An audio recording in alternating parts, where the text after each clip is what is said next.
नमस्कार, स्वागत है आप सभी का।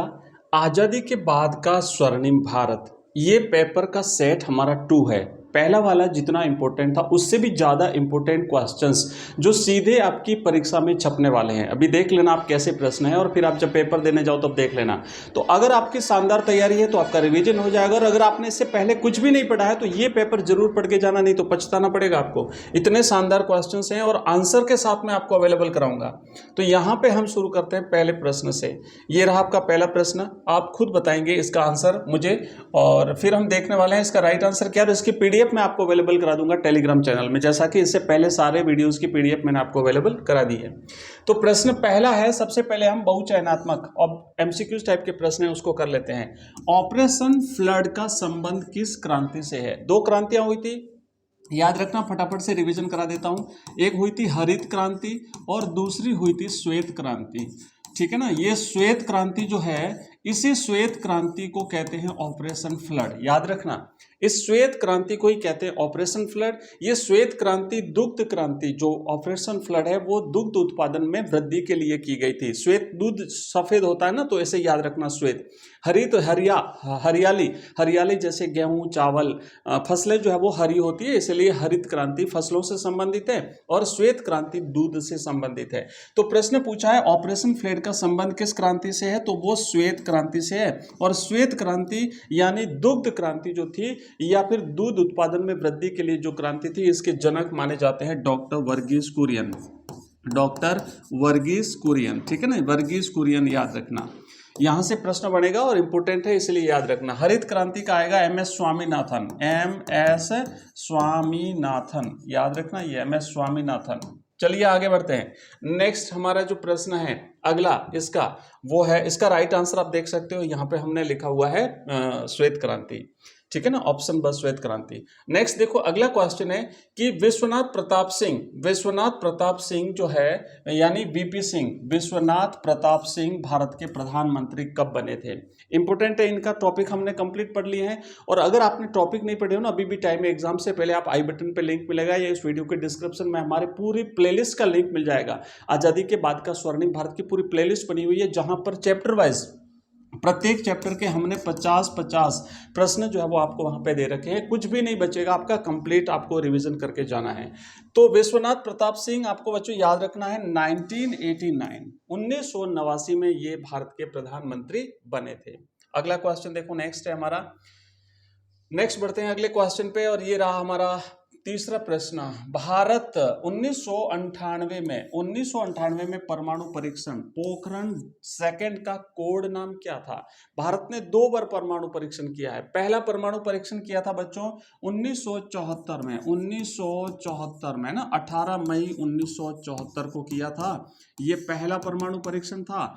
और दूसरा परमाणु परीक्षण किया था 11 और 13 मई, 11 और 13 मई, और ये 1998 में किया था। ठीक है ना, ये हमारा दूसरा परमाणु परीक्षण था। तो जो पहला परमाणु परीक्षण था, यहाँ पे कोड नाम पूछा, इसका था smiling Buddha, smiling Buddha, smiling Buddha, Buddha मुस्कुराए, है ना, स्माइलिंग बुद्धा, बुद्ध मुस्कुराए। और जो दूसरा परमाणु परीक्षण जो हुआ था, इसका नाम था ऑपरेशन, इसका नाम था बच्चों, जो सेकंड परमाणु परीक्षण हुआ था इसका नाम था ऑपरेशन विजय, ऑपरेशन शक्ति, इसका नाम था ऑपरेशन शक्ति, याद रखना है आपको। ठीक है ना, ऑपरेशन शक्ति उसका नाम था। दूसरे वाले परमाणु परीक्षण का नाम था ऑपरेशन शक्ति, कोड नाम जो है ना, पहले का स्माइलिंग बुद्धा, दूसरे का ऑपरेशन शक्ति। अगला क्वेश्चन देखो, नेक्स्ट प्रश्न पे बढ़ते हैं, और ये रहा हमारा अगला क्वेश्चन जो है महात्मा गांधी राष्ट्रीय ग्रामीण रोजगार गारंटी अधिनियम मनरेगा कब पारित हुआ था? बड़ा इंपॉर्टेंट प्रश्न है, अच्छी तरह से समझना है इसको, और निश्चित रूप से आपकी परीक्षा में बनेगा। तो मनरेगा 2005, आपको इसका आंसर याद रखना है। मनरेगा जो है वो 2005 में पारित हुआ था, 2005 में। ओके, और 2009 में इंपोर्टेंट एक नेक्स्ट प्रश्न आ रहा है, उस पर हम बात करेंगे। मनरेगा 2005 याद रखेंगे। नेक्स्ट अगला क्वेश्चन है नीति आयोग का गठन कब किया गया? आपको याद होगा पहले नीति आयोग के स्थान पर योजना आयोग था, हमारा प्लानिंग कमीशन था। तो इस प्लानिंग कमीशन योजना आयोग को भारत सरकार ने भाई 2014 में समाप्त कर दिया।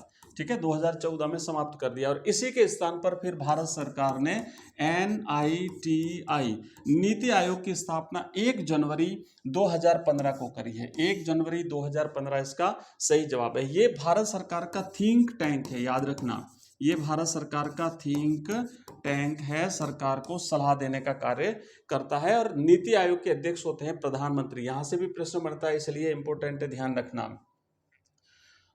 और कई बार देखो नीति आयोग का है ना फुल फॉर्म पूछी जाती है, NITI नीति की फुल फॉर्म पूछी जाती है, तो आपको लिखना है national institute for transforming India. मैं लिख देता हूं, याद रखना,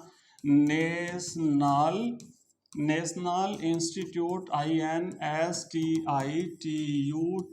national institute for transforming India, TRANS transforming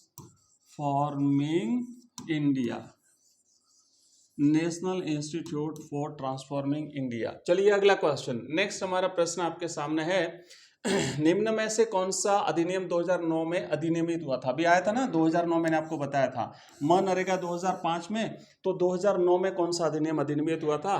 तो बच्चों आपको याद रखना है, यहाँ पे हमारा जो राइट टू इंफॉर्मेशन है ना, राइट टू एजुकेशन है, RTE, इसका राइट आंसर रहेगा RTE, right, R for right, T for to, E for education, right to education, शिक्षा का अधिकार 2009 में अधिनियमित हुआ था। और इसे हमारे संविधान के अनुच्छेद 21A में शामिल किया है। कई बार यहाँ से प्रश्न बनता है कि इसे हमारे संविधान के कौन से अनुच्छेद में शामिल किया है, तो 21(1) में शामिल किया है। और अब ये जो बच्चे हैं ना 6 साल से लेके 14 वर्ष तक के जो बच्चे हैं, इनको निःशुल्क और अनिवार्य शिक्षा देने का अधिकार है, यानी ये बच्चों का मूल अधिकार हो गया है। 6 से 14 वर्ष तक के बच्चों के लिए मूल अधिकार इसे बना दिया गया है। अगला क्वेश्चन देखो, नेक्स्ट प्रश्न है हमारा, भूदान आंदोलन की शुरुआत कहाँ से हुई थी? तो भूदान आंदोलन में क्या होता पता है ना, कि जिनके पास ज्यादा जमीन होती थी उनसे जमीन लेकर के, जिनके पास बिल्कुल भी जमीन नहीं होती थी उनको भूमि का दान किया जाता था। तो इसकी शुरुआत जो है वो पोचमपल्ली से हुई थी। राइट आंसर इसका ऑप्शन ए है, पोचमपल्ली। और याद रखना विनोबा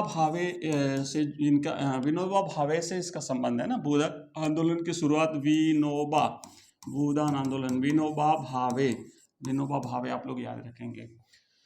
नेक्स्ट अगला क्वेश्चन देखो, अगला प्रश्न ये रहा हमारा 8वां प्रश्न, कि पंचशील के सिद्धांत 1954 प्रमुख रूप से किन देशों के बीच में थे? पंचशील में 5 सिद्धांत थे, और 5 ये सिद्धांत थे, ये भारत और चीन के बीच में 1954 में जो है वो लागू हुए थे दोनों देशों के बीच में। लेकिन 1962 में जब भारत और चीन का जो युद्ध हुआ, उसमें फिर ये इसको समाप्त कर दिया गया। नेक्स्ट अगला क्वेश्चन देखिए, भारत और पाकिस्तान के बीच में शिमला समझौता किस वर्ष हुआ था? तो भारत और पाकिस्तान के बीच में 1971 में जो युद्ध हुआ था, उसके बाद 1972 में 1 साल बाद जो है वो शिमला समझौता हुआ था। भारत की तरफ से इंदिरा गांधी ने और पाकिस्तान की तरफ से जुल्फिकार अली भुट्टो ने इस पर हस्ताक्षर किए थे, और ये शिमला समझौता 1971 के युद्ध के बाद 1972 में हुआ था। 1971 में बांग्लादेश का निर्माण भी हुआ था। और 1901 भारत और पाकिस्तान के बीच में ताशकंद समझौता हुआ था, याद रखना, ताशकंद समझौता 1966 में हुआ था। 1965 का जो भारत पाकिस्तान युद्ध था, उसके बाद 1966 में ताशकंद हुआ था। नेक्स्ट क्वेश्चन देखेंगे, तो इसका राइट आंसर हो गया 1972, ठीक है, ऑप्शन सी। अगला क्वेश्चन देखो, नेक्स्ट प्रश्न हम देखने वाले हैं,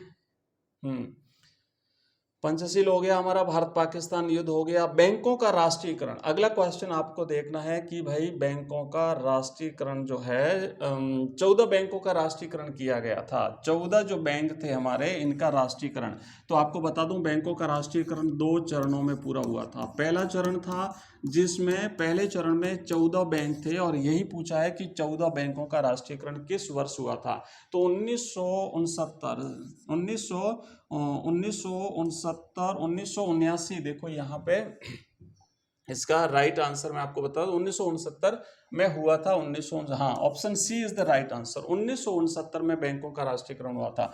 दूसरा 1980 में हुआ था, जिसमें 6 बैंक शामिल थे। इसमें 6 बैंकों का राष्ट्रीयकरण हुआ था। अगला क्वेश्चन देखो नेक्स्ट। हाँ नेक्स्ट, तो अब हम करेंगे अति लघुत्रात्मक और रिक्त स्थान वाले प्रश्न भी देख लेते हैं, जो आपके एग्जाम के दृष्टिकोण से मोस्ट इंपोर्टेंट है। पहला प्रश्न देखिए कि भारतीय संविधान के 42वें संशोधन द्वारा प्रस्तावना में और पंथ निरपेक्ष शब्द जोड़े गए। समाजवादी पंथ निरपेक्ष एक शब्द जोड़ा गया था, समाजवादी, है ना, समाजवादी, समाजवादी पंथ निरपेक्ष लोकतांत्रिक गणराज्य। अब हमारी प्रस्तावना को, है ना, जो हमारी उद्देश्य का है, प्रस्तावना है संविधान की, उसे कहते हैं कि हम भारत के लोग भारत को एक संपूर्ण प्रभुत्व संपन्न समाजवादी पंथ निरपेक्ष लोकतांत्रिक गणराज्य बनाने के लिए। तो ये शब्द जो है वो जोड़े गए थे 42वें संविधान संशोधन के द्वारा। नेक्स्ट हमारा क्वेश्चन है अगला कि 1986 की राष्ट्रीय शिक्षा नीति के तहत रिक्त स्थान विद्यालयों की स्थापना ग्रामीण प्रतिभाओं के लिए की गई थी। नवोदय विद्यालयों की स्थापना की गई थी भाई। नवोदय विद्यालय, जो अभी नवोदय विद्यालय चलते हैं ना, इनकी स्थापना 1986 की शिक्षा नीति के तहत की गई थी, जिसमें जो ग्रामीण प्रतिभाशाली बालक हैं 5वीं क्लास पास करके जो 6ठी में आते हैं, तो प्रवेश प्रक्रिया के माध्यम से इनका एडमिशन होता है। नेक्स्ट प्रश्न है स्वच्छ भारत मिशन। स्वच्छ भारत मिशन का मुख्य उद्देश्य भारत को बनाना है, भारत को ओडीएफ बनाना है, ओडीएफ, है ना, खुले में शौच से मुक्त, खुले में शौच से मुक्त बनाना है। नेक्स्ट क्वेश्चन है हमारा अगला कि गरीबी रेखा के निर्धारण के लिए समिति का गठन किया गया था। 2 समितियां बनी थी, एक तेंदुलकर, सुरेश तेंदुलकर समिति, और दूसरी बनी थी रंगराजन समिति। ध्यान रखना है, इंपॉर्टेंट है, याद करके जाओगे। और अगर ये क्लास मिस करी तो रिस्क है आपकी पूरी बता देता हूं मैं। अब एक पंक्ति में उत्तर देना है, एक पंक्ति में उत्तर वाले प्रश्न देख लो। मैं बहुत फास्ट करा रहा हूं क्योंकि एग्जाम से पहले एक बार आप इसे कंप्लीटली देख लें।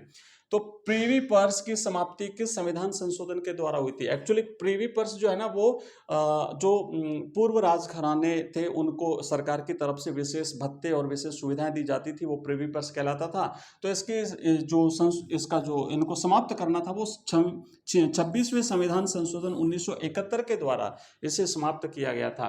और कई बार यहाँ से प्रश्न बनता है कि इसे समाप्त क्यों किया गया, यह हमारे संविधान के कौन से अनुच्छेद के खिलाफ था? तो हमारा एक समता का अधिकार है ना, समता या समानता, तो समानता के अधिकार के खिलाफ था ये, इसलिए इसे समाप्त कर दिया गया। नेक्स्ट है 1991 की नई आर्थिक नीति के 3 स्तंभ एलपीजी क्या थे?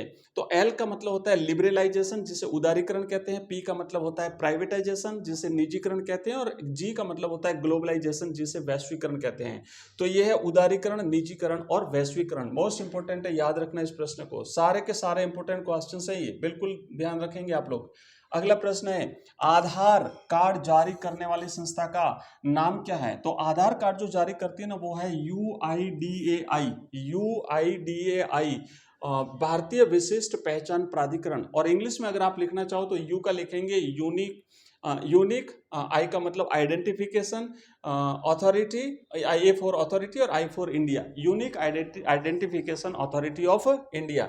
अगला प्रश्न है कि भारत की विदेश नीति का कोई एक प्रमुख निर्धारक तत्व लिखिए।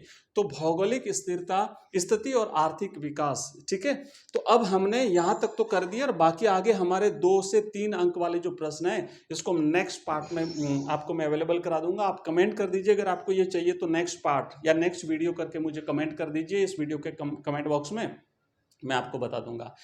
थोड़ा सा मैं बताना चाहता हूं कि अगर क्लास पसंद आई है तो इसे हाइप करिए, इस वीडियो को लाइक करिए, दोस्तों के साथ शेयर करिए, ज़्यादा से ज़्यादा बच्चों तक पहुंचाइए ताकि उनको भी फायदा मिल जाए।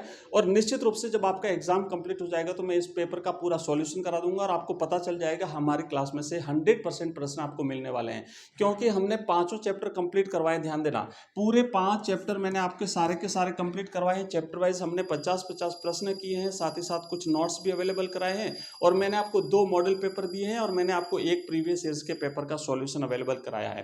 ये कंप्लीटली अगर आप सारी चीजें देख लेते हैं तो इस वीडियो के डिस्क्रिप्शन में लिंक मिलेगा, वहां से देख लीजिए, आई बटन पे लिंक मिलेगा, वहां से देख लीजिए, पूरी प्लेलिस्ट मिल जाएगी आपको, और उसके बाद पेपर का सॉल्यूशन मैं कराऊंगा। इसी के साथ आप सभी को बेस्ट ऑफ लक एग्जाम के लिए। मिलते हैं अगली क्लास में, तब तक के लिए जय हिंद, जय भारत।